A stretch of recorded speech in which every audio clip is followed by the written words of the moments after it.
que ya inicié la grabación. Bueno, habíamos quedado en repasando o revisando, más que repasando, revisando los conceptos relativos al diseño vial, al diseño de caminos y carreteras.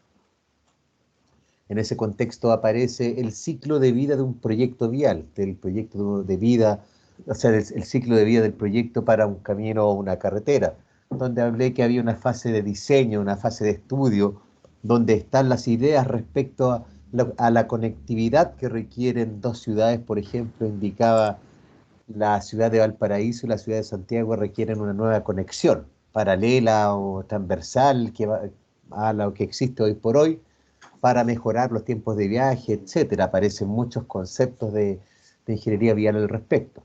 Si es que la idea es rentable desde el punto de vista social o privado, dependiendo del modelo de evaluación que se vaya a aplicar, ustedes van a tener el desarrollo de un anteproyecto y de un estudio definitivo, es decir, las etapas que permiten diseñar a nivel de ingeniería de detalle un proyecto vial. Luego aparece la fase de ejecución. Una vez que terminó el estudio definitivo, se emiten los documentos relativos a una licitación de obras, que es planos, memorias de cálculo, presupuesto, ubicaciones, especificaciones técnicas, permiten generar la fase de ejecución, con distintos tipos de proyectos. Estos estudios definitivos están asociados a proyectos de nuevos trazados, recuperaciones de estándar y cambios de estándar. Una vez que hemos terminado la ejecución de obras, que es construir la obra vial, comienza la fase de mantenimiento, una de las etapas más importantes dentro del ciclo de vida de cualquier proyecto. La conservación, el mantenimiento es medular. El concepto de explotación aparece junto al nacimiento de las concesiones aquí en Chile, por ahí a fines de la década del 90, a principios de la década del 2000 y algo. Estaba el concepto de las concesiones, por lo tanto, aparece el concepto de la explotación una vez que termina de construirse una obra. El proyecto, el diseño vial, la fase de elaborar los antecedentes que permiten construir una obra, como indiqué, tenía esas 5 etapas que están ahí mostradas, en la cual se diagnostica, luego se generan anteproyectos, ingenierías de detalle y finalmente un antecedentes de licitación, para poder construir un proyecto vial, una obra que se materializa en esas 7, 8 grandes partidas que ahí aparecen. En lo relativo al tipo de proyecto, el tipo de proyecto que vamos a realizar, proyectos de nuevos trazados, se refiere al proyecto de camino o carretera donde antes no había ninguna obra vial, es decir, donde antes un lugar descampado, donde no hay conexión, no hay vías existentes, usted proyecta y construye un trazado vial, un camino o carretera. Ese es un nuevo trazado. Aparecen los proyectos de recuperación de estándar, que es un camino existente, como todos los que hay en el país. Usted lo quiere llevar a actualizar a la norma del día de hoy con las condiciones dinámicas que tiene este camino. Y cuando hablo de las condiciones dinámicas, me refiero a la velocidad de proyecto que tenga esta vía. Y luego aparecen los proyectos de cambios de estándar, que cuando es el aumentar la velocidad de proyecto de una vía. Por ejemplo, hoy por hoy tengo una vía de 50 kilómetros por hora y la voy a diseñar para 80 o 90 kilómetros por hora. Ese es un cambio de estándar. Eso que acabo de explicar está aquí descrito para que ustedes lo vayan leyendo en el apunte que ya disponen. Lo dejé el otro día en el chat, la clase anterior. No he terminado de incluir a los equipos en el Google Drive. Espero terminarlo de aquí al martes o miércoles, perdón, de aquí al miércoles, es decir, mañana, para poder que todos dispongan del acceso a Google Drive. Estos proyectos, estos tipos de proyectos, nuevos trazados, recuperaciones de estándar y cambio de estándar, tienen distintos tipos de estudios, distintos tipos de diseños asociados y elaboración de ingenierías básicas. Y reitero que lo básico no es algo fácil, es algo basal, es lo medular para poder generar el resto de las ingenierías. Entonces, para cada uno de estos proyectos vamos a requerir de estudios preliminares, anteproyectos, estudios definitivos, dependiendo de la situación que nosotros vamos a diseñar. Existe el concepto del Ministerio de Desarrollo Social, me imagino que lo han escuchado. Este Ministerio de Desarrollo Social es lo denominado como Sistema Nacional de Inversiones. El Sistema Nacional de Inversiones, ellos permiten analizar, ellos analizan la rentabilidad que tiene cada uno de los proyectos, la rentabilidad social, son proyectos públicos, y generan cierta nomenclatura o denominación para cada tipo de proyectos. Y están las construcciones, reposiciones, mejoramientos y ampliaciones, que están asociados a los proyectos que recién explicaba, nuevos trazados, recuperaciones de estándar, cambios de estándar. Tal como señalaba entonces, un proyecto de nuevo trazado o construcción se refiere a esto, abrir camino donde antes no había un camino. Están las reposiciones, ya que es recuperar el estándar o recuperaciones de estándar que se refiere a un camino existente, actualizarlo a la norma del día de hoy. Y aparecen algunas situaciones como son los recapados asfálticos o recapados en hormigón, que más que un diseño geométrico, lo que ustedes están observando es generar una nueva capa de pavimento sobre el pavimento o camino que ya existe, sin cambiar su condición de operatividad o capacidad vial. Este concepto de la capacidad vial está asociado al tránsito usuario. ¿Cuántos vehículos al día, cuántos vehículos a la hora, dependiendo de la unidad de medida y lo que usted quiera rescatar como análisis de ingeniería, va a ser el tránsito usuario? Para proyectos de caminos y carreteras, para definir los conceptos generales, como por ejemplo, si es que la vía va a tener una o dos calzadas, el parámetro de tránsito que se utiliza es el TMDA, tránsito medio diario anual. Es el promedio del tránsito a lo largo del año representado en un día promedio, el día representativo. Es como que usted midiera el tránsito los 365 días del año y después lo divide entre 65 y obtiene un promedio, un tránsito promedio del día. Con eso vamos a determinar que cuando tengamos sobre 7.000 vehículos al día, vamos a hablar de que el proyecto requiere una doble calzada. ¿Ya? Bajo ese parámetro, nosotros podemos decir que el camino o carretera puede seguir funcionando con una vía bidireccional. Como señalaba entonces, este TMDA, tránsito medio diario anual, representa el tránsito promedio en un día del año. Ese parámetro, siendo que indica, como señalaba, que se puede determinar calculando el tránsito diario y multiplicarlo por 365, calcular el promedio con los formatos que ustedes conocen de estadística, ¿ya? Este TMDA, nosotros a través de un procedimiento que vamos a aprender este semestre, vamos a representarlo, a calcularlo a través de mediciones estacionales en verano, invierno y primavera. ¿Ya? A través de esa caracterización, ya de un espacio muestral que podría ser muy denso, a través de 3 mediciones discretas en el año, vamos a generar este cálculo del TMDA. Y entender también que el proyecto vial, dado que tiene un ciclo de vida, tiene un horizonte de diseño. Nosotros estamos parados en esta etapa del diseño, en la fase de estudio. Vamos a entregar unos planos de diseño geométrico y vamos a entregar un diseño de pavimentos a final de semestre, el cual se va a poder construir. Van a elaborar especificaciones técnicas, ciertas memorias de proyecto, etcétera, etcétera. Ya estamos en esta fase. Por lo tanto, nosotros tenemos que pensar que la obra va a durar desde la fase de ejecución como 25 o 30 años más a futuro. Ya, ese es el concepto que vamos a estudiar este semestre. Por lo tanto, aparece de inmediato, además del cálculo del TMDA, que lo vamos a determinar con datos del día de hoy, del año 2021, nosotros lo vamos a tener que proyectar vida de diseño. ¿Cuántos años yo digo que va a durar este pavimento y este camino o carretera? ¿20, 25, 30 años? Eso va a implicar una proyección de tránsito en el tiempo. La determinación del tránsito medio diario anual se realiza a través de modelaciones matemáticas. Se mide tránsito, que puede ser diferenciados por modos de transporte en distintos horarios o en distintas temporadas del año. Para ello se genera el concepto de la modelación de la atracción y generación de viajes. Y tal como indica su nombre, consiste en modelar. El modelar es una modelación matemática de inmediato, en la cual vamos a medir tránsito, lo vamos a proyectar en el tiempo, lo vamos a distribuir en las diferentes vías que existan en de la red vial.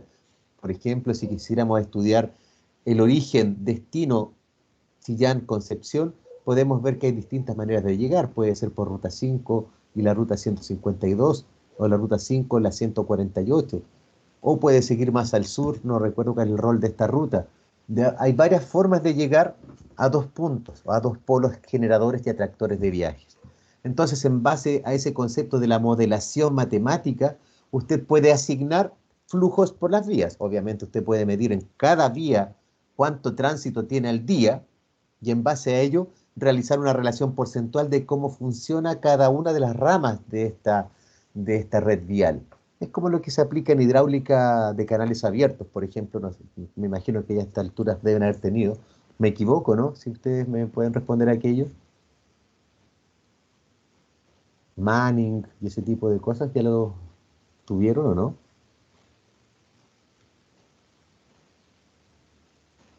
Sí, profe. Ok, entonces aquí en la modelación de tránsito se aplica lo mismo, con la ventaja de que además de la geometría de la vía, que dependiendo de cuántas calzadas tenga, va a llevar puede llevar, tiene cierta capacidad, o sea, tiene un tope de cantidad de vehículos cuando tiene una o dos calzadas. Además, usted puede asignar porcentaje de tránsito, por lo tanto genera una modelación matemática. Esta modelación matemática de atracción y generación de viajes, usted la puede distribuir, modelar la forma en que los viajes originados en una zona se distribuyen en los distintos destinos posibles. Es decir, si yo genero viajes desde Chillán, que es la actual capital regional de Ñuble, este es un polo de atractor y generador de viajes. La gente que vive aquí en Yungay, aquí está la zona de Yungay, puede ir a Chillán por motivos de trabajo, por motivos de trámites, etcétera, o requieren tener cierta conexión con la capital regional de Biobío, que es Concepción. Se generan distintos viajes desde uno y otro punto. Por lo tanto, nosotros podemos distribuir, en base a un análisis matemático y medido en terreno, cuál es la distribución de viajes de la red vial. Además, determinar en qué modos modelar el repartición desde un origen a un punto dado entre los diversos modos de transporte. ¿En qué modos? En micro, disculpen lo coloquial, en buses, taxibuses, locomoción colectiva de vehículos livianos, camiones, camionetas, etcétera. ¿En qué modos? En bicicleta, a pie, en carreta, en tractor. El modo de transporte usted lo va a asignar en esta distribución de viajes. Y también podemos asignar cuál es la elección de ruta por tipos de usuarios, dependiendo de cuáles son las actividades. O sea, es muy probable que en la zona que mostraba, en la zona rural de entre Chillán y Yungay o entre Chillán y Concepción, en la zona rural tenga ciertos modos de transporte con mayor porcentaje de aparición que en otros. Por ejemplo, tractores. En los caminos pequeños y rurales es muy probable encontrarse con tractores. No así en la ruta 5, que es una autopista, o en la ruta 152, a pesar de que a veces igual ocurre. ¿Ya? Y la localización. Vamos a distribuir también todos estos viajes dependiendo de el uso y actividades, el uso del suelo, es comercial, es industrial, es turístico. Y esto se puede hacer tanto en zonas interurbanas, este análisis, como en zonas urbanas. ¿Alguna consulta hasta ahí, estimadas, estimados? Profe, Don Gonzalo, dígame. y estos como estudios de anteproyecto, como se requieren los datos como de todo el año, tienen que durar al menos un año el estudio. Sí, de hecho los diseños de ingeniería como mínimo son 700 días, Ya. 600, 700 días, de ahí en adelante. 800, 1000, 1500 días puede durar un diseño de ingeniería. Ah, igual harto. Sí, sí. De hecho, es la etapa, dura harto, como se plantea usted, porque es cuando es la etapa flexible que tiene el ciclo de vida del proyecto vial. Porque cuando usted tiene planos, tiene memorias, puede recalcular, puede hacer los planos, las modelaciones, el BIM, cruzar información las veces que quiera. Pero cuando está en obra, ¿ya? Eso dura un poco menos incluso diría yo que los diseños, pero ahí usted ya no se puede equivocar mucho. Entonces, cuando usted hace varios análisis, por eso hay un diagnóstico que dura del orden de 3 meses, después hay un anteproyecto, después diagnóstico que dura 3 o 4 meses más, después del anteproyecto vienen las evaluaciones económicas de los anteproyectos, y así se va tomando decisiones en base a varios especialistas. En este diseño vial, como señalaba en un principio, que hay seguridad vial, medio ambiente y territorio, hay un evaluador social de proyectos, hay un especialista de expropiaciones, hay abogados, etcétera. Todos ellos a usted le van a permitir tomar una buena decisión para la mejor alternativa, entre comillas. Siempre la mejor alternativa es bajo parámetros matemáticos de ingeniería, medio ambiente y territorio, pero requiere espacio. Por ejemplo, igual tiene que expropiar cuando usted amplía un camino o carretera. Entonces ahí en el diseño es cuando usted puede darse el lujo de cambiar la opción varias veces. Y hoy por hoy que existen los modelos 3D puede entender mejor la realidad. Entonces es mejor que dure más, puede darle mayor cantidad de vueltas. Eso conceptualmente, don Gonzalo. Ya, gracias, profe. Ok. La composición del tránsito. Este tránsito está compuesto de locomoción colectiva, camiones, semirremolques y remolques, automóviles y camionetas hasta 1500 kilogramos. Esa es la composición del tránsito. Si ustedes se fijan, estos estudios de tránsito desde el punto de vista de la ingeniería, del dato duro, tal como hablé al principio del semestre de las variables blandas y las variables duras en el análisis de ingeniería vial, es solamente vehículos. Ese es un análisis de ingeniería duro. Si usted analiza un camino a carretera solo pensando en este tipo de vehículos, es probable que tenga una ruta que no es muy segura, porque a lo mejor va a faltar incluir a los peatones, a los ciclistas, carretas tal vez, etcétera. Pero bueno, el tránsito que permite determinar si es que tenemos una o dos calzadas está basado en el análisis del TMDA, el cual está compuesto por automóviles, camionetas, locomoción colectiva, camiones, semirremolques y remolques. En base a esa tipología de vehículos vamos a realizar los cálculos de tránsito. Este tránsito va a tener variaciones estacionales, que está asociado a las estaciones del año, que para efectos de los estudios viales es verano, invierno y primavera. No se considera el otoño, se considera solamente esas 3 etapas del año como representativas. También vamos a analizar las variaciones diarias, ¿ya? Como entre lunes, martes, miércoles hasta el domingo, el tránsito también va a variar. Por ejemplo, los viajes que hay entre Valparaíso y Santiago son distintos los viernes que los lunes o que los martes. Así también los viajes que están dentro de la misma ciudad son distintos dependiendo del día. Y las variaciones que hay horarias. Las punta mañana, punta mediodía, punta tarde, los horarios valle. Todo eso es lo que nosotros vamos a analizar como variaciones cíclicas para los análisis de capacidad de una vía que sea una carretera o un camino. Este análisis de tránsito va a estar basado en mediciones que van a ser realizadas en terreno, realizadas hoy, año 2021. Me refiero hoy como año 2021 porque el análisis temporal que vamos a realizar para el diseño del pavimento, por ejemplo, va a ser en años. ¿Ya? Por ejemplo, hoy va a ser el año 2021 completo, que va a quedar caracterizado por un verano, invierno y una primavera, sí, pero el hoy se refiere al año. Entonces, estas mediciones de tránsito realizadas hoy pueden ser basadas en catastros realizados de 12 o 24 horas. La metodología, eso es lo que permite, medir entre 12 o 24 horas. Si va a medir 12 horas, las mediciones deben ser realizadas entre 7 y 19 horas. Los días martes, miércoles y jueves. Ese es el tránsito y ahí se indica desde el concepto de la ingeniería vial que entre martes y jueves el tránsito tiene cierta estabilización, tanto los viajes entre ciudades como también los viajes dentro de las mismas ciudades. No así los lunes, los viernes y los fines de semana, que hay un comportamiento un poco más errático del tránsito. Por lo tanto, para poder medir de manera promedio, para calcular el TMDA, tránsito medio diario, el promedio, vamos a realizarlos entre martes y jueves, entre las 7 y 19 horas. A menos que quiera realizar un estudio específico, ahí usted justifica otro día de la semana. Y la otra opción para medir 24 horas es entre las 0 y las 24 horas, es decir, de 12 a 12. Por lo tanto, una metodología tiene ventajas sobre otra. Ya la de 0 a 24 horas le permite a usted medir el tránsito completo, pero tiene que medir en la noche, con los riesgos que ello conlleva, y además las dificultades operativas, porque no puede tener a la gente midiendo entre ciudades, porque entre ciudades en las zonas interurbanas, por ejemplo, entre Bulnes y Chillán, es bastante oscuro. Por lo tanto, si usted va a tener gente midiendo, va a tener que iluminar, generar condiciones de seguridad adicional en la vía, así como también para los operarios que usted va a tener a cargo, etcétera, y operarias. Por lo tanto, es un poco complejo y además que no obtiene lo que usted persigue, que es tratar de este promedio maximizarlo.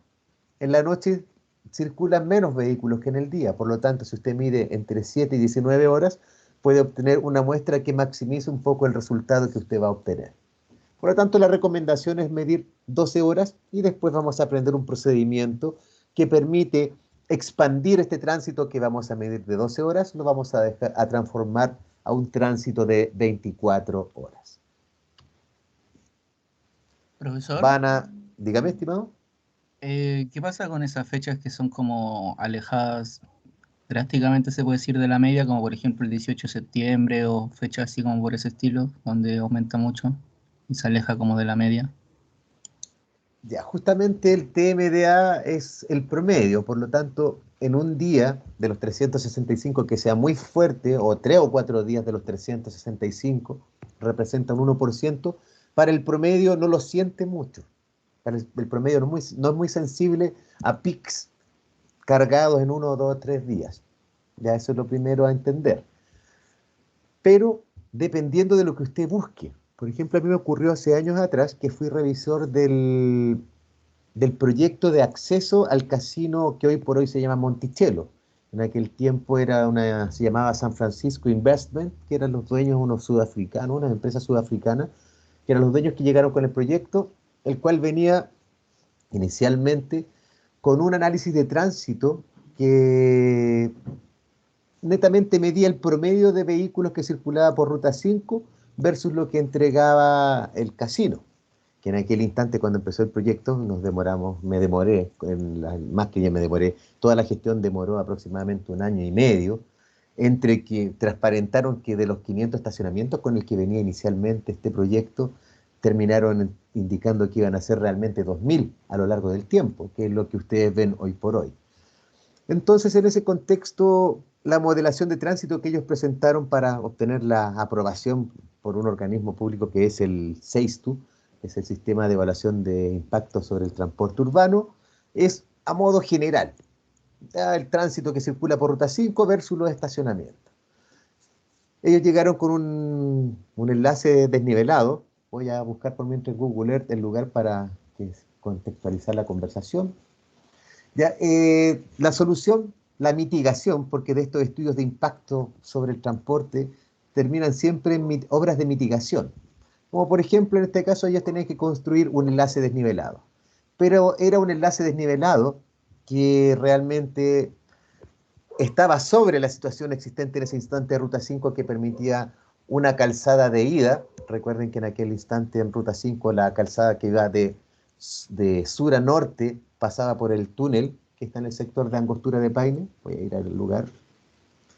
Ya, en ese instante entonces hicieron una modelación de esa característica. Me tocó a mí, una vez que ellos llegaron con esto preaprobado, digamos, por un organismo que revisa a modo global el tránsito en las zonas, me tocó a mí hacer la revisión de detalle y yo solicité microsimulaciones de tránsito. Ya, en vez de que midieran solamente el tránsito global de Ruta 5 y lo mezclaran con el tránsito de 500 estacionamientos funcionando, yo les pedí que hicieran una microsimulación respecto a qué ocurría con ellos. Y entre todo esto empezó a transcurrir el tiempo, las conversaciones técnicas, la gente que usted va a conocer, colegas, compañeros de la universidad, se va a encontrar, y ahí en las conversaciones me enteré de que este proyecto realmente iba a tener 1.200 estacionamientos. Entonces en una reunión yo pedí que transparentaran el tránsito y ya indicaron que sí, que en el año 3 o 4 de funcionamiento iban a ampliarse a 1.200 y que después iban a ver lo que hacían. Yo le dije, oye, no, entonces tienen que modelar con los 1.200 vehículos a la hora. Entonces lo que pedí que la situación de microsimulación fuera por horas. Entonces lo que íbamos a hacer, justamente lo que usted me preguntó. ¿Qué vamos a hacer entonces cuando venga para un 18 de septiembre? En aquel tiempo estaba muy de moda Luis Miguel, venga Luis Miguel a cantar al Casino Monticello y se llene el estacionamiento. Y en todo esto también me enteré de que realmente el proyecto iba a tener 2.000 estacionamientos, que es lo que tienen hoy por hoy, si es que no lo han aumentado un poco más. Entonces yo le solicité, oye, y además que me enteré que son 2.000 estacionamientos los que van a ustedes instalar. En ese contexto, pedí entonces que se modelara con la siguiente situación. Un 18 de septiembre, tal como indicaba alguien, un día muy cargado del año, además que estuviesen los 2.000 estacionamientos funcionando en una hora punta, ¿ya? O sea, los 2.000 estacionamientos más el tránsito máximo que podía circular por Ruta 5 en una hora. ¿Eso en qué redundó? Que ese pequeño enlace que ellos tenían proyectado, déjenme ubicar aquí, esto es Rancagua, sí.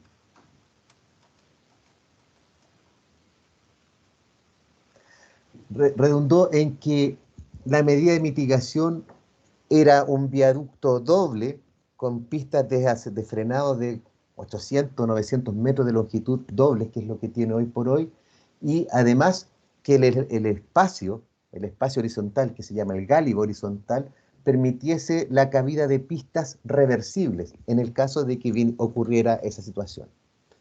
Entonces, si yo me hubiese quedado con el análisis macro asociado al primer estudio, al estudio preliminar con el que ellos llegaron preaprobado su proyecto, todavía no encuentro el Casino Monticello, voy a tratar de buscarlo, creo que este es el río, bueno, después lo voy a buscar, hubiesen quedado con una obra que cuando se amplió ahora a terceras pistas, el sector del Casino Monticello, cuando se amplió a terceras pistas, las terceras pistas de ida y las terceras pistas de vuelta cupieron en el espacio que quedó reservado en el proyecto, que si no hubiese sido un revisor avesado y pedir microsimulaciones, hubiésemos tenido una situación que alguien me hubiese preguntado hoy por hoy, oye, ¿por qué aprobaste esto tan chico?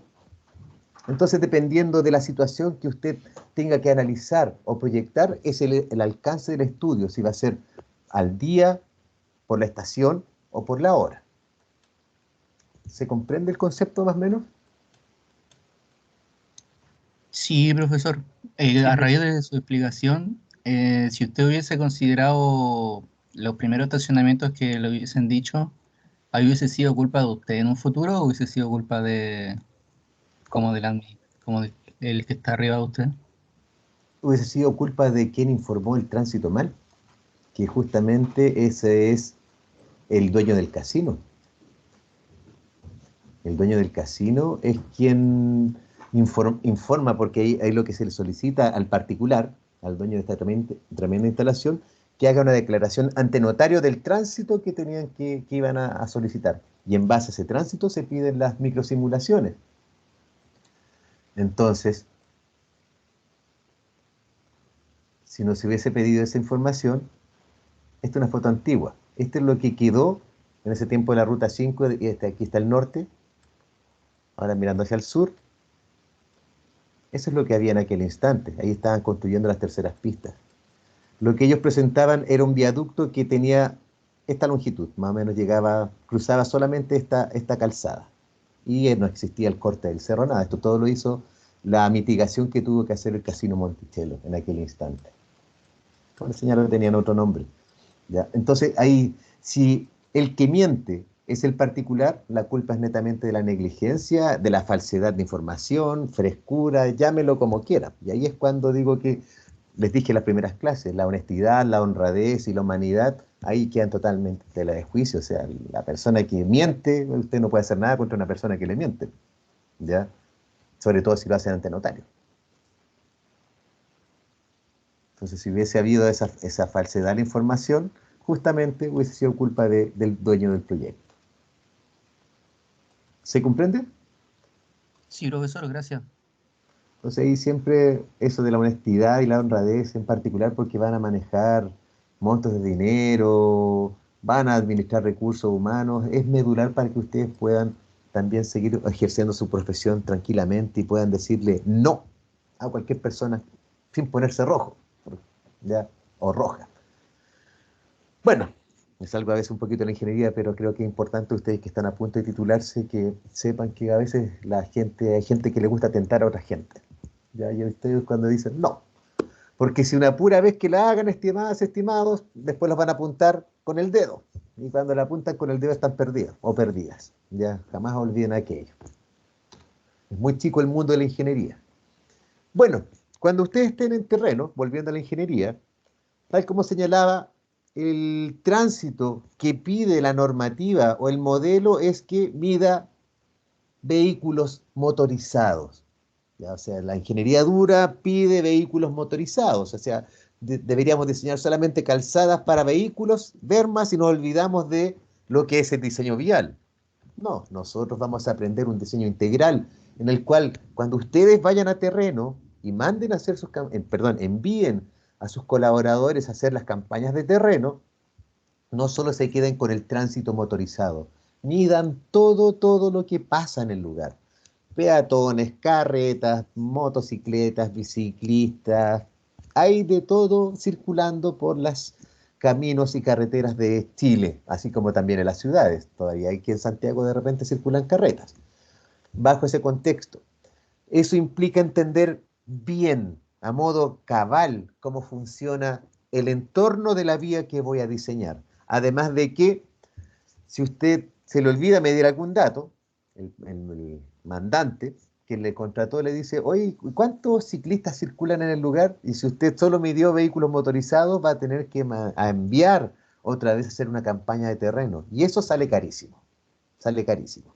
Y ahí su jefe le va a decir, oye, pero ¿cómo esto sale un 40, 60% más caro de la vez anterior? Claro, porque solo va a mandar a medir las bicicletas, no va a mandar a medir todos los vehículos. Por lo tanto, ya de por sí, aunque le cobren lo mismo, aunque le cobren los mismos X cantidad de lucas por medir, pero solo van a medir bicicletas, por lo tanto, fíjense lo caro que sería esa medición solo de bicicletas, pensando que por la otra le cobraron X y ahora de nuevo le van a cobrar X, pero solo por medir bicicletas. Entonces, siempre, antes de hacer campañas de terreno, señoritas, caballeros, vayan siempre ustedes a conocer el lugar, recórranlo a pie, estén un día, 2 días para que entiendan el funcionamiento, conversen con la gente. Además del tránsito, estos proyectos viales tienen diseño de alcantarillas, diseño de puentes y ahí ustedes se bajan del vehículo, reitero, siempre la ingeniera, el ingeniero tiene que andar en terreno caminando, no mirando de arriba el vehículo porque a veces hay gente que se pone muy cómoda con el tiempo. Bueno, ahí usted conversa con la señora que vive al lado de una alcantarilla, de evacuación de un canal o del puente y le pregunta, oiga, ¿y usted ha sabido hasta dónde creció el agua?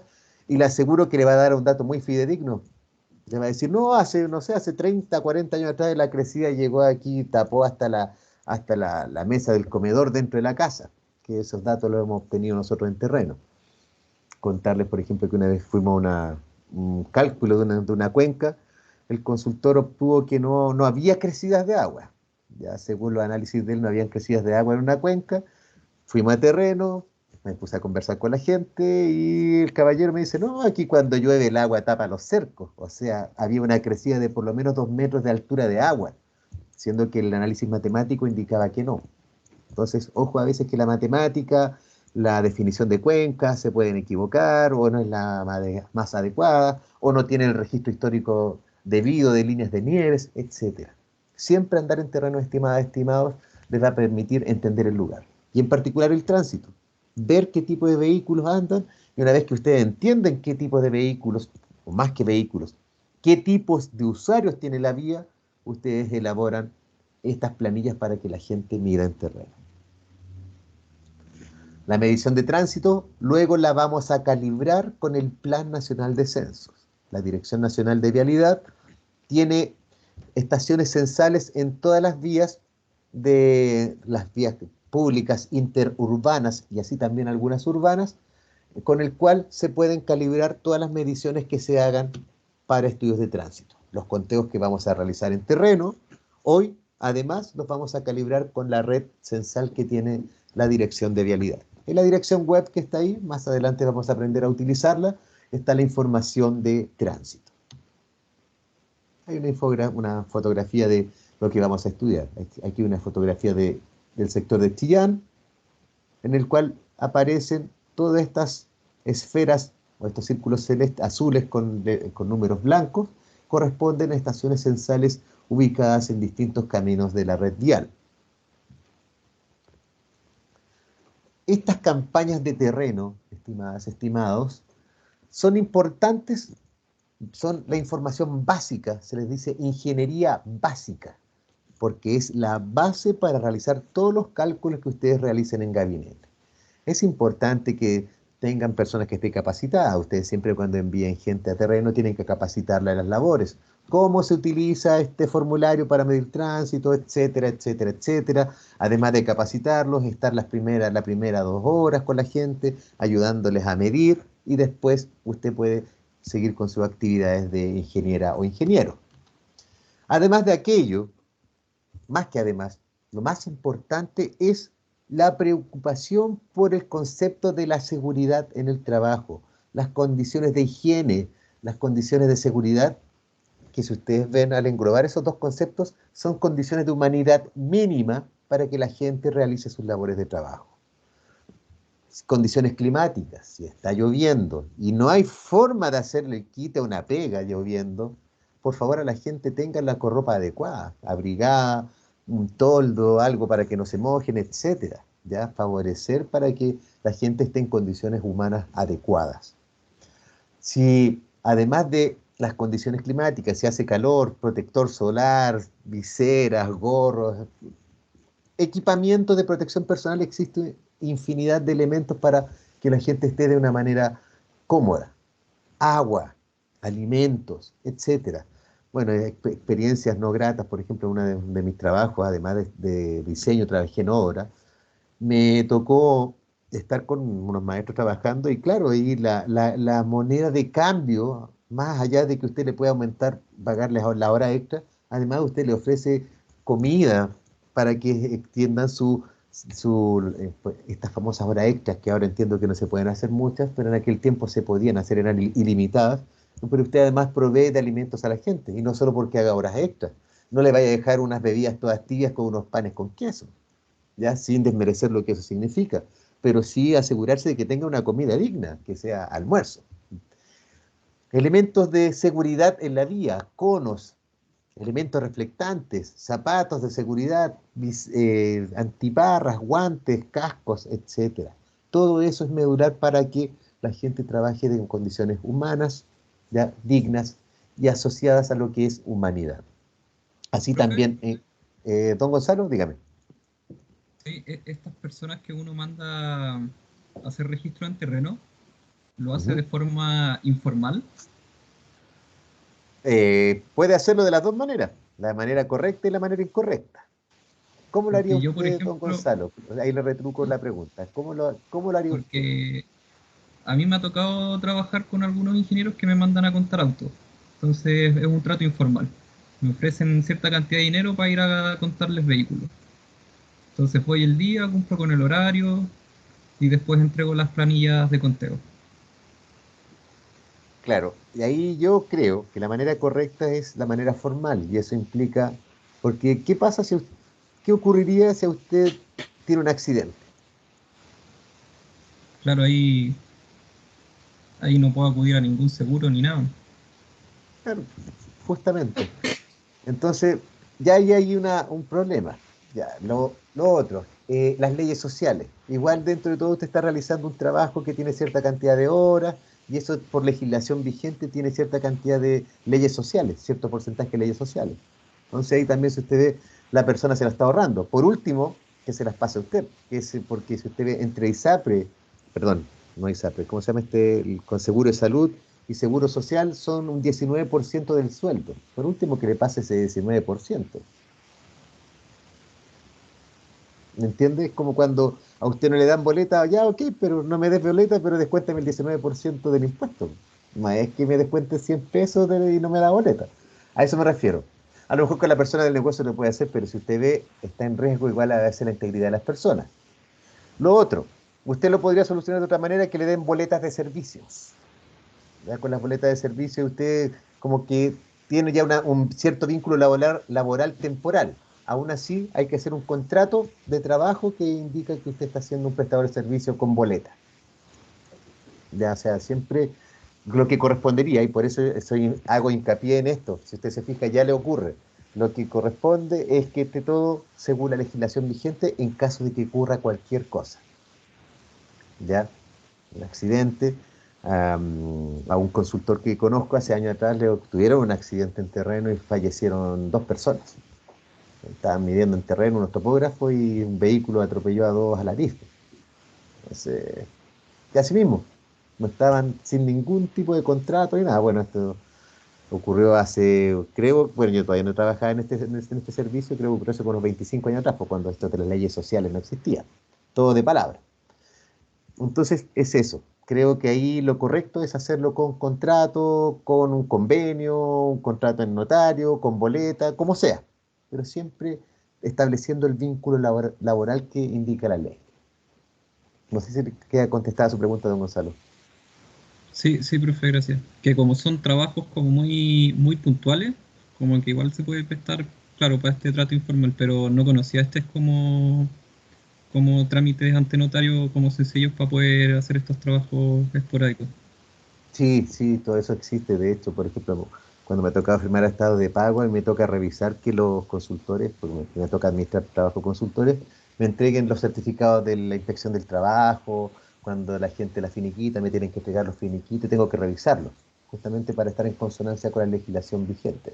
Además de que, en mi caso personal, creo, soy un férreo convencido de que los humanos tienen que ser humanos con los humanos. Esa redundancia triple la hago a propósito, para que no se les olvide nunca. ¿Mm? Trabajar con personas puede ser un primo de usted. Bueno, hace años atrás un primo mío falleció en una obra, lamentablemente en condiciones subestándar.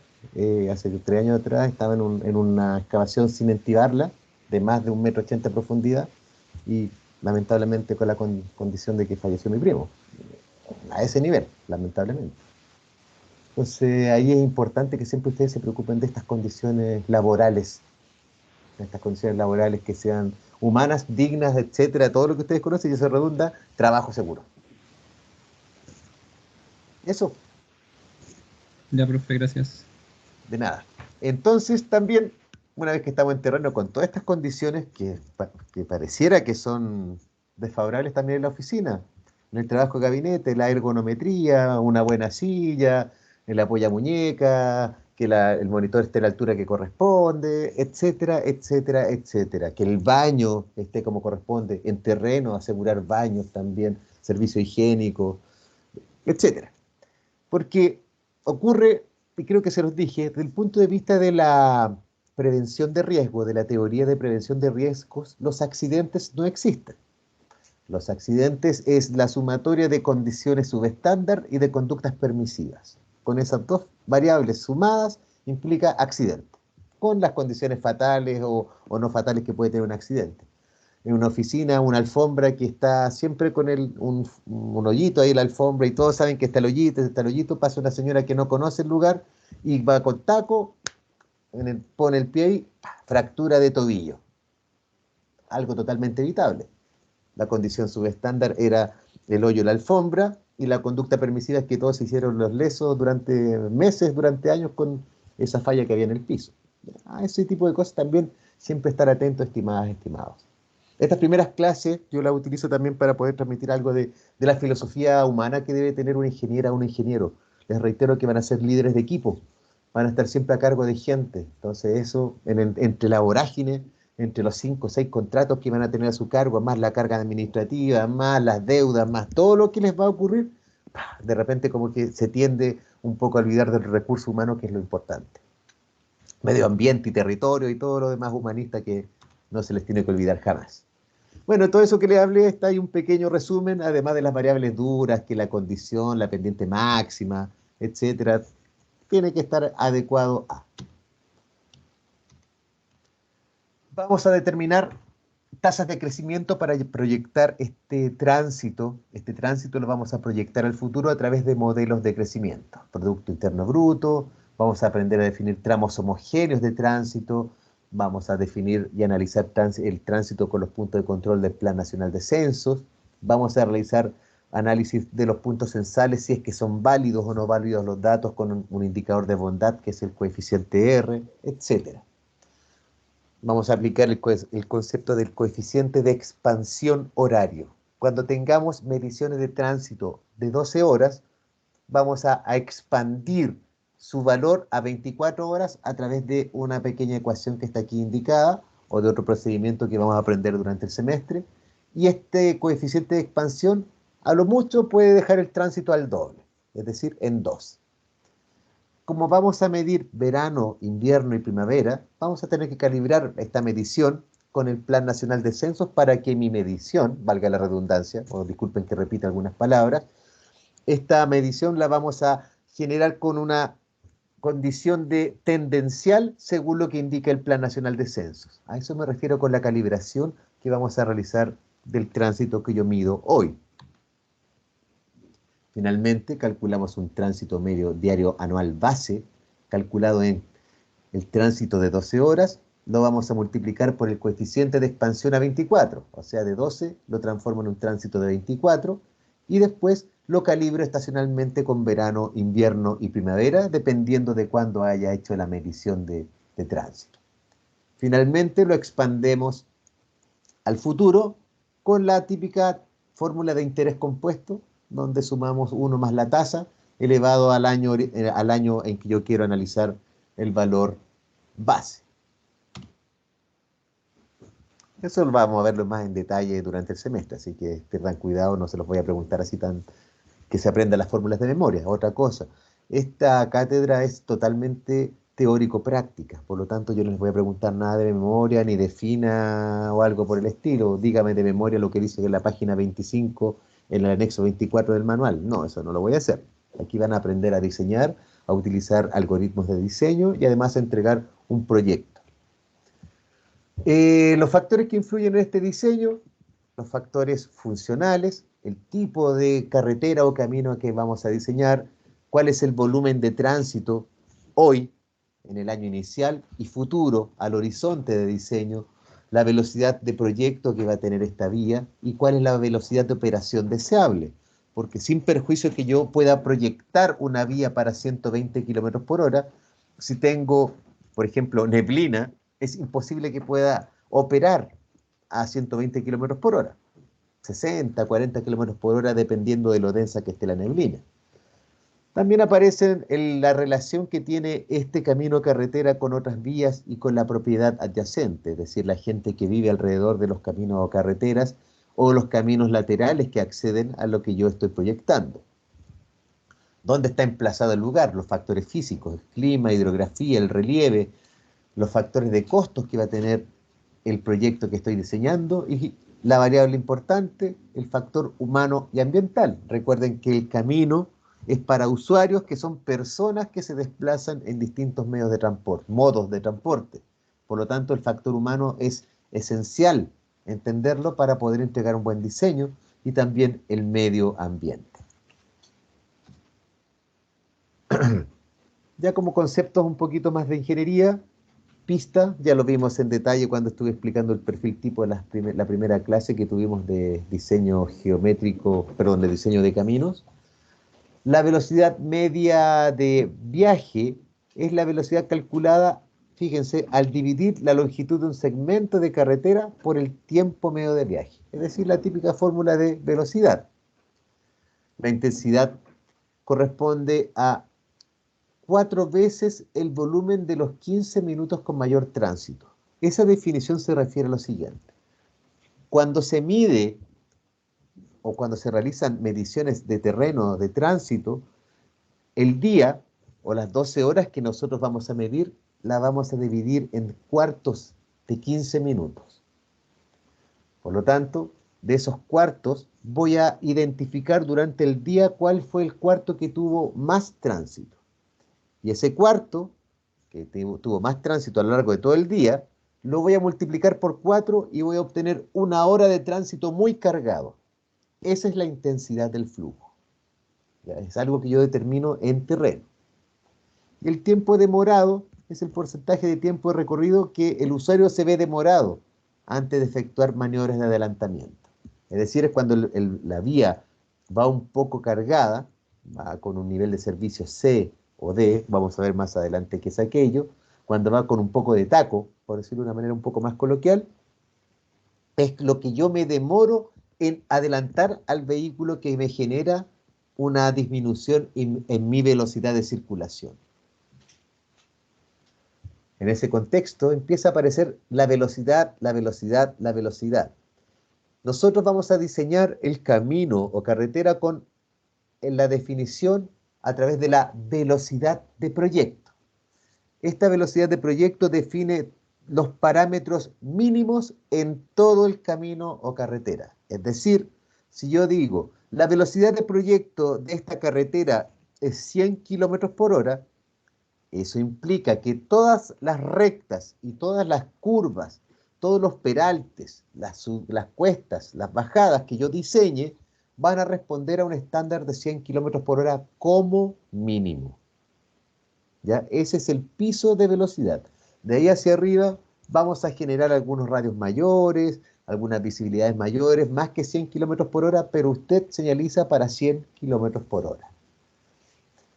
Aparece el concepto de la velocidad específica y que se refiere justamente a lo que señalaba anteriormente. Yo defino una velocidad de proyecto de 100 kilómetros por hora, pero puedo diseñar que en la curva número 25 la velocidad específica de esa curva es para 140 kilómetros por hora. Es decir, tengo cierta holgura con respecto a lo que yo proyecto, que es 100, que es lo que voy a señalizar en el camino o carretera, ¿ya? Pero puedo circular a 140 kilómetros por hora. Esa es la velocidad específica de la curva. Sin perjuicio de ello, la vía sigue siendo para 100 kilómetros por hora. La velocidad de operación es la velocidad a la cual va a operar la ruta. Es la velocidad media de desplazamiento, que va a depender de las condiciones que haya. Yo puedo diseñar una vía para 100 kilómetros por hora, pero si hay mucha neblina, no voy a poder circular a 100 kilómetros por hora. O si hay un accidente, o hay un taco, o cualquier situación que impida la velocidad geométrica con la cual yo he proyectado la vía, va a implicar una velocidad de operación distinta a lo que yo he diseñado. La V85 es el parámetro con el cual vamos a asegurar la seguridad, valga la redundancia, asegurar la seguridad de la vía que yo estoy diseñando. Con esta V85 yo voy a medir con qué velocidad circulan los usuarios cuando están enfrentados a una recta muy larga. Por ejemplo, esta recta que está aquí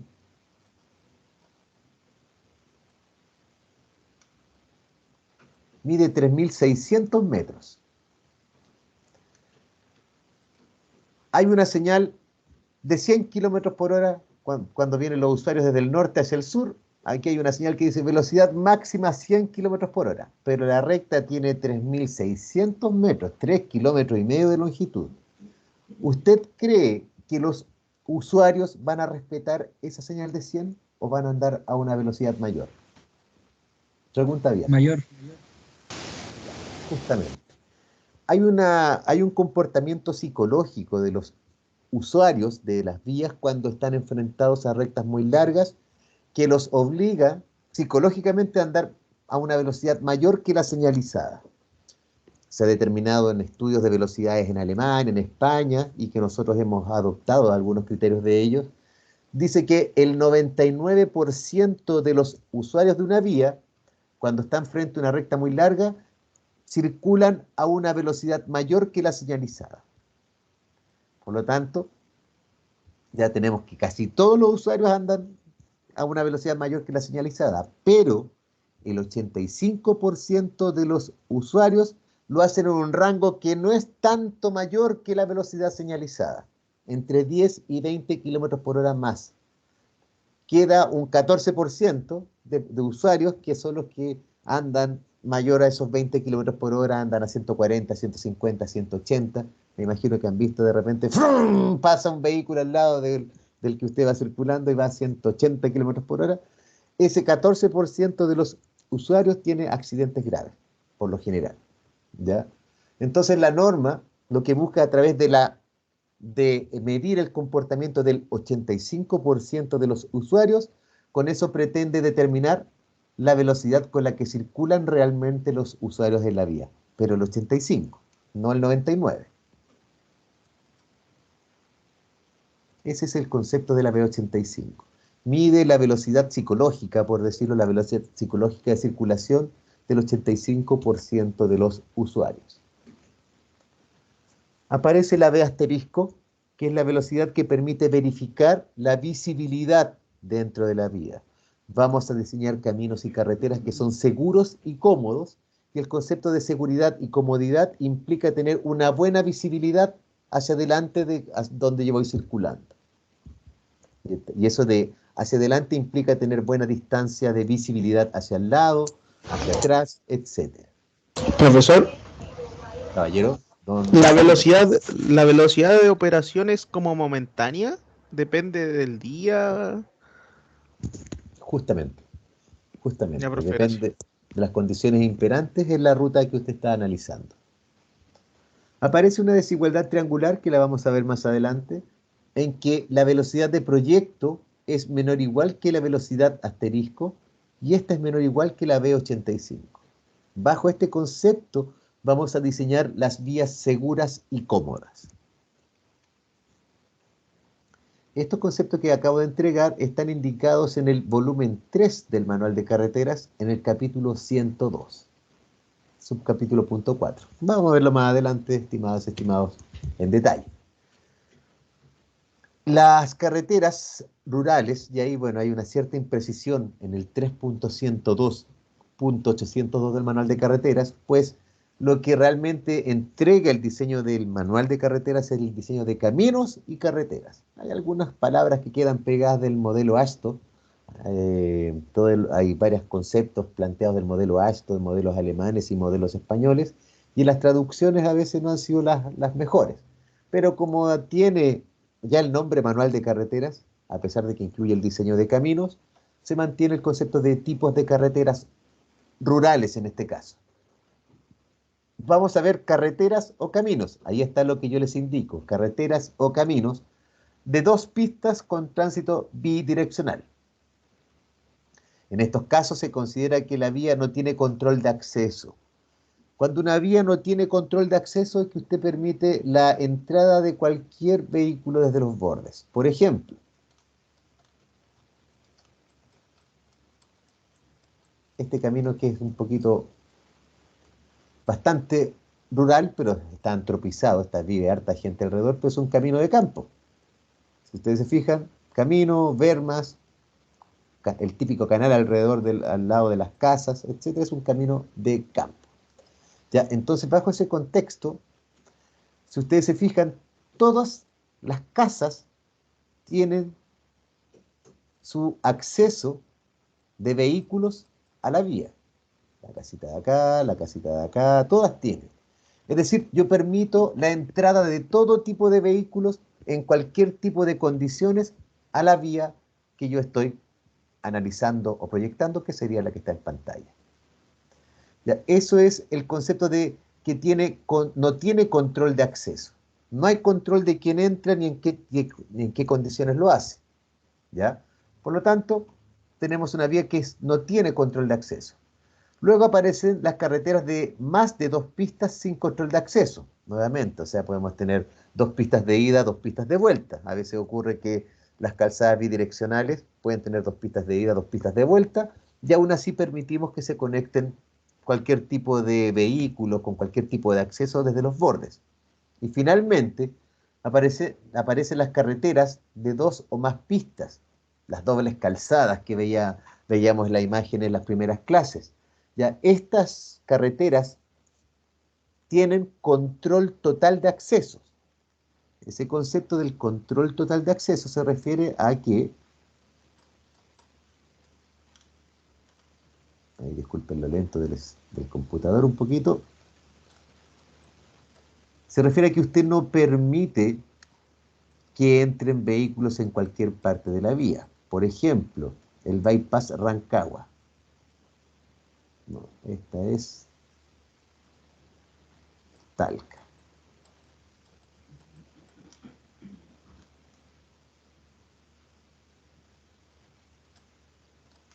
Vamos a buscar otro que conozco mejor, bypass Chillán.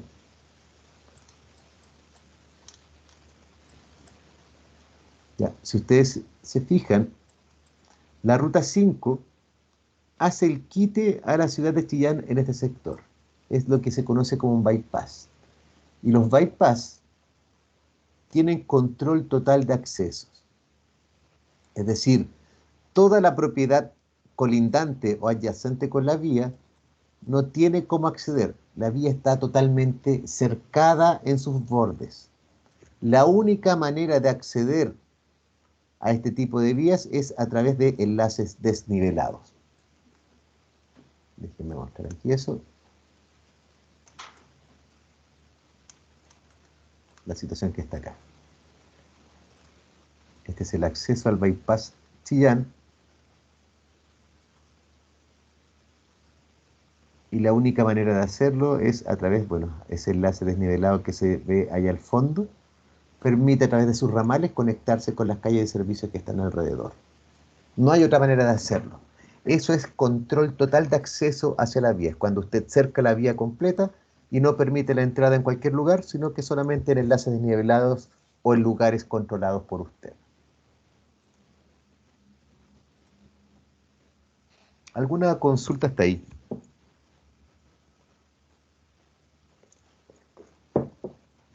Pareciera que no. La capacidad de la carretera o camino.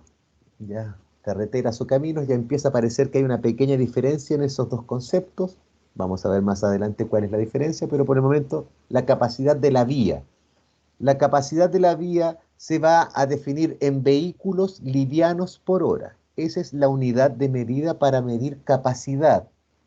Ya no es como el tránsito medio diario anual que eran vehículos al día, esto es vehículos a la hora. Cuando tengamos un camino bidireccional de dos pistas, una pista de ida y otra de vuelta, la capacidad máxima que tiene son 2.800 vehículos livianos a la hora, en total, con ambas pistas, o sea, 1.400 de ida y 1.400 de vuelta. Eso es lo que cabe máximo en una hora en un camino bidireccional. Y eso ya es con congestión. Con esa cantidad de tránsito es porque está llena. Cuando tenemos dobles calzadas, las calzadas unidireccionales, la capacidad son 2.200 vehículos por hora en cada pista. Es decir, si tiene una doble calzada con dos pistas de ida y dos pistas de vuelta, está hablando de que en el lugar caben 8.800 vehículos livianos a la hora. A eso se refiere el concepto de la capacidad. Se mide en vehículos por hora. En base a ese concepto aparece la definición de los niveles de servicio, o más coloquialmente hablando, cuánto taco hay. Eso se denomina nivel de servicio. Se cualifica, ¿por qué digo cualifica? Porque se indican desde el nivel A al nivel F.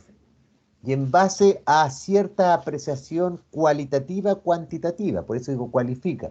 Porque, por ejemplo, en el nivel de servicio A, cuando tenemos un flujo libre, la velocidad media de viaje es mayor o igual a 112 kilómetros por hora. ¿Ya? Corresponde a una capacidad de 700 vehículos livianos por hora lo que se está utilizando, es decir, está utilizando un 32% de la capacidad aproximadamente. El flujo razonablemente libre, que es el flujo B, habla de una velocidad media de viaje menor o igual a 112 kilómetros por hora, en promedio. Recuerden que el promedio a veces es un poco mentiroso, tiene instantes puntas altas y puntas bajas, por lo tanto, por eso está cualificando el nivel de servicio de la vía. Estamos hablando ya cuando está ocupada la mitad de la capacidad de la vía que yo estoy analizando. Esto está en base a una doble calzada. Cuando estamos revisando un flujo nivel C, o un flujo estable, ya tenemos un 75% de la capacidad ocupada. El flujo por debajo de lo estable, ya en niveles D, E y F, estamos con congestión. Cuando hay congestión son estos tres niveles que están aquí indicados. De hecho, si ustedes se fijan, el flujo forzado habla de velocidad media de 50 kilómetros por hora. Si la velocidad media es 50 kilómetros por hora es porque en algún instante estuvo circulando a 100 y en algún instante estuvo detenido. Ese es el concepto del flujo forzado. Ese es el nivel de servicio, un concepto que está asociado a la capacidad ocupada de la vía que yo estoy analizando. Finalmente, todos estos conceptos de seguridad, capacidad, velocidades, tasas de crecimiento, etcétera, van a redundar en un proyecto vial que va a quedar definida por un plano de planta que va a quedar definido un eje vial con la representación de las pistas, las bermas, las veredas, ciclovías, todo lo que tengamos que agregar en nuestro proyecto y además su representación en altimetría, en alzado, cómo este eje en planta se describe respecto de la geomorfología del lugar en el cual estoy emplazado. Y además la representación en corte transversal. Es decir, si yo estoy aquí en un eje que tiene esta característica longitudinal y yo hago un corte que es perpendicular al eje, voy a ver si es que está en un terraplén, en un corte, el paquete estructural de pavimentos, etc. Ese paquete estructural de pavimentos que también vamos a aprender a diseñar, que va a ser del contexto flexible. Recuerden que los pavimentos flexibles pueden ser en base a concretos asfálticos o también granulares, como los pavimentos rígidos que son los denominados pavimentos de hormigón. En eso vamos a centrar nuestro análisis durante este semestre. ¿Alguna consulta hasta ahí, señoritas caballeros?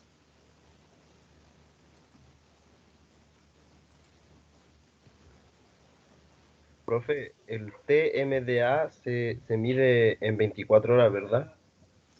Sí, se mide las 24 horas, se mide el tránsito de un día, del día lunes, de este lunes, el martes, y todo el año completo, y usted calcula en promedio a eso y calcula un promedio que representa a un día promedio de tránsito.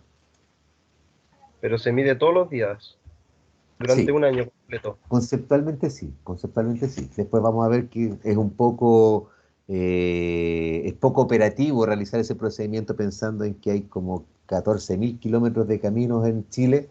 Es poco operativo realizar eso, entonces hay un procedimiento matemático y estadístico que permite determinar un valor promedio adecuado respecto de las vías que yo analizo. Ok, profe, gracias. Gracias a usted por la consulta. ¿Alguien más que tenga algo que agregar, alguna duda, inquietud? Ok. Bueno, yo indiqué que los días martes vamos a realizar la cátedra asociada al diseño de pavimentos y los jueves de diseño geométrico. Dado los 15 minutos que me quedan, voy a hacer una pequeña introducción de geometría. Este jueves ya va a ser más profunda, voy a profundizar en los contenidos de geometría. Y en adelante, los martes vamos a hablar de pavimentos y los jueves de geometría. Sin perjuicio de ello, ustedes si estamos en una clase de diseño geométrico y me hacen una consulta de pavimentos, obviamente yo las voy a atender como corresponde. El diseño geométrico de caminos y carreteras.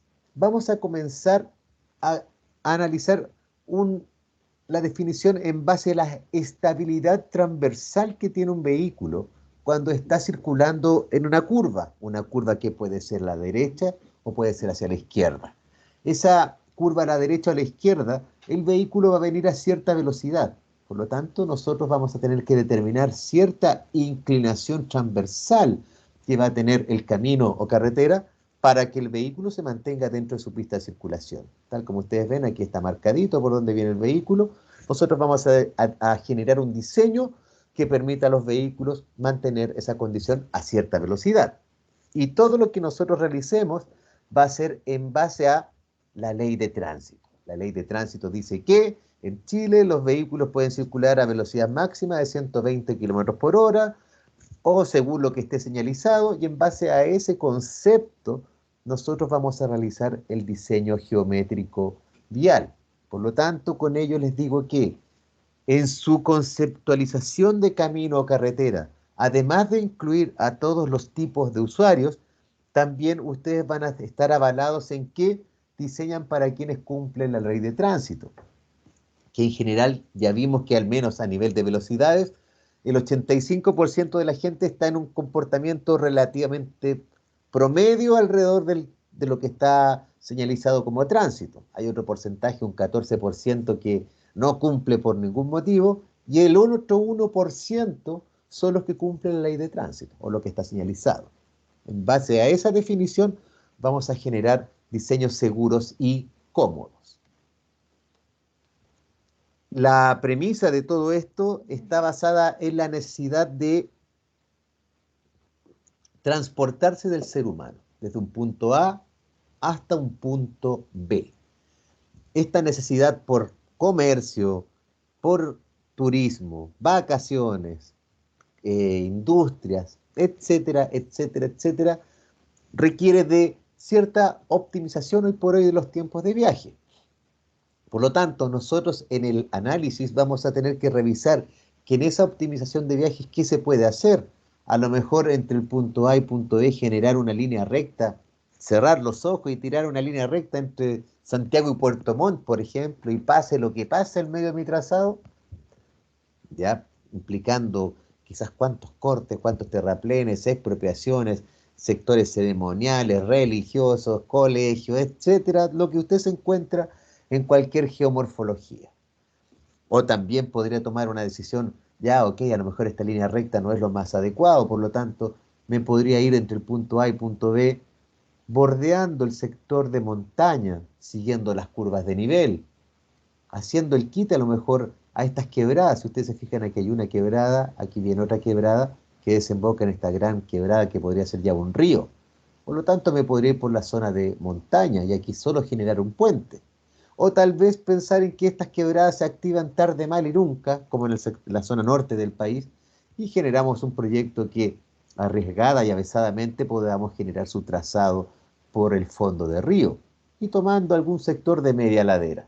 Son decisiones que ustedes van a tomar en este análisis interdisciplinario: medio ambiente, territorio, hidráulica, hidrología, diseño estructural, diseño de muros de contención, análisis legales, etcétera, etcétera, etcétera. Todo eso a usted le va a permitir elegir en cuál de las tres alternativas voy a enfocar mi diseño de ingeniería de detalle. Nosotros vamos a, en esta primera parte, el diseño en planta. Desde arriba vamos a diseñar las curvas a la derecha, las curvas a la izquierda, o si es que es una línea recta, qué tan larga puede ser una recta, o el sector que va por o la zona o el trazado que recorre la zona asociada al río.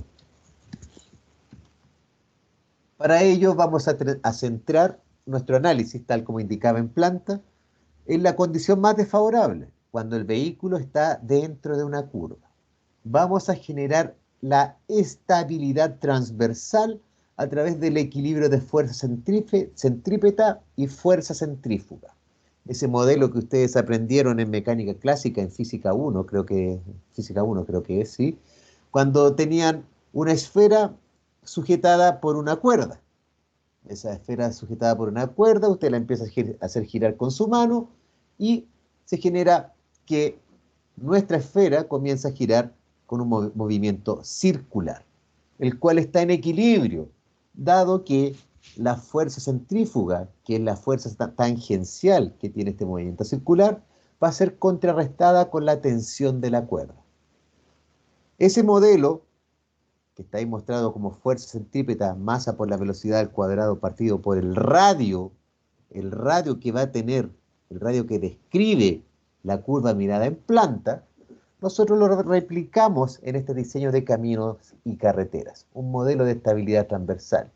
Pero ¿cómo podemos replicar nosotros para que este vehículo no salga despedido fuera de la curva, siguiendo la tangente. ¿Cómo lo vamos a realizar? Vamos a inclinar la superficie de circulación del vehículo dentro de las curvas a través del concepto del peralte. El peralte es la inclinación que tiene la vía en ese sector, es decir, cuánto voy a peraltar o levantar, recuerden que peraltar es levantar según el diccionario de la RAE, cuánto voy a peraltar un borde respecto del otro. Por eso es un peralte. ¿Cuánto se peralta un borde respecto del otro? Y eso ustedes saben que se mide en inclinación y las inclinaciones o tangentes se miden en porcentaje. Este peralte entonces, esta inclinación transversal, va a representar a la cuerda que mantiene la esfera dentro de una trayectoria circular. Este peralte va a ser definido en base al radio de la curva que tiene el trazado que yo estoy diseñando. En base a ese radio, nosotros vamos a definir el peralte y la velocidad máxima de circulación para que el vehículo esté en estabilidad transversal. Ese es el concepto que vamos a aplicar este semestre. Disculpen. Bueno, las velocidades ya las había explicado, las definí: velocidad de proyecto, específica, operación y V85. Aquí un recordatorio de lo que ya había indicado. En base a estas 4 velocidades, vamos a definir la dinámica del camino o carretera. Trazado en planta, un trazado en planta que va a estar definido por curvas y rectas que van a estar generando estabilidad transversal, equilibrio de fuerza centrífuga y fuerza centrípeta. ¿Alguna consulta hasta ahí, estimadas, estimados?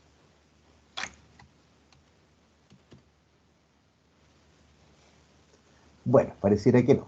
Entonces, este diseño geométrico va a estar según las leyes de geometría que ustedes ya conocen. Todas las leyes clásicas de geometría, segmentos, secantes, tangentes, etcétera, son 100% válidos. Por aquí puse un pequeño resumen de algunos conceptos como rectas, círculos, curvas circulares, clotoides, puntos, que ustedes ya matemáticamente deberían conocer. Ya bajo ese contexto, toda esa geometría que ustedes ya conocen, aquí se va a aplicar 100% cruzado con el conocimiento de mecánica clásica que ustedes a esta altura ya tienen bastante avanzado.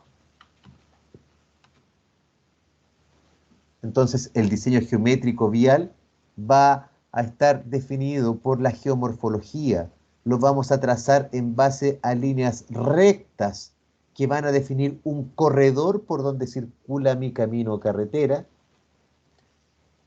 Y en base a ese corredor voy a unir con curvas circulares tangentes a cada una de las rectas para que los vehículos puedan circular y podamos modelar matemática y físicamente la estabilidad transversal del vehículo en un plano inclinado y además en planta en una curva circular. La representación de este camino carretera va a ser en planos de planta inicialmente, luego veremos planos de alzado, tramificados de la siguiente forma. Según el avance de kilometraje, vamos a suponer que el kilómetro 0 está acá arriba y el kilómetro 100 está aquí abajo. Según el avance de kilometraje, vamos a tramificarse dado el espacio que tenga mi plano, en formato A1, formato A0, y lo vamos a graficar tal como ustedes escriben o como se escribe aquí en el lado occidental de la Tierra, de izquierda a derecha y de arriba hacia abajo. Por lo tanto, el kilómetro 0 va a estar en el lado izquierdo de la lámina y avanzamos en kilometraje hacia la derecha. Se me acaba el reglón o la línea de mi cuaderno, en este caso del plano, y continúo en la línea que sigue. Se me acaba la página, paso a la página siguiente y continúo desde de izquierda a derecha y desde arriba hacia abajo. Eso por el día de hoy, estimadas, estimados. Quisiera saber si tienen consultas, dudas, inquietudes.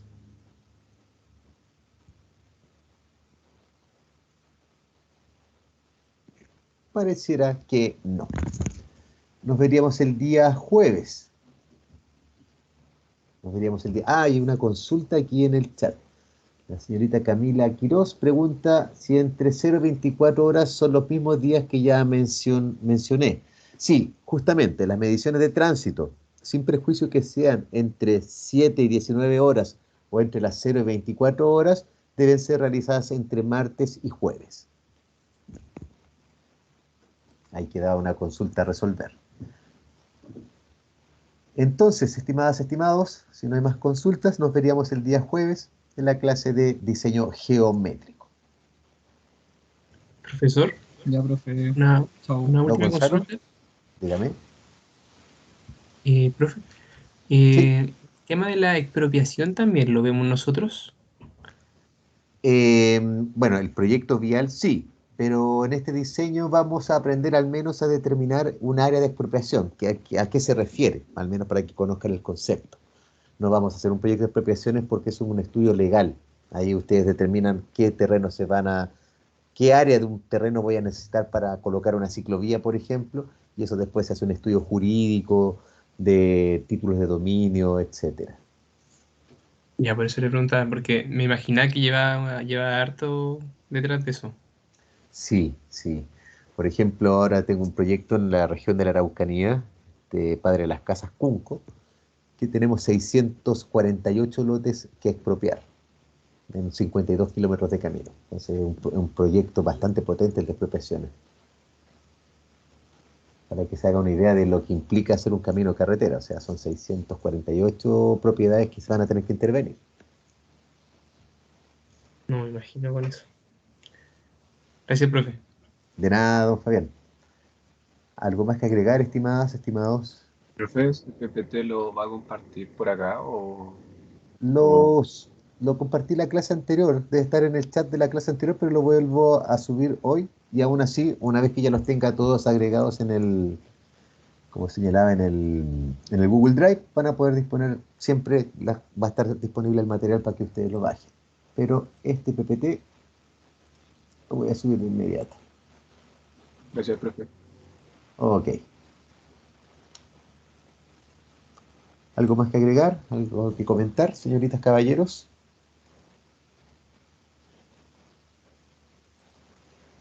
Ahora me dice que no puedo subirlo porque ya existía una copia. Está en la clase anterior, está, y ahora voy a subir el que estaba comentando como clase o apunte número 3.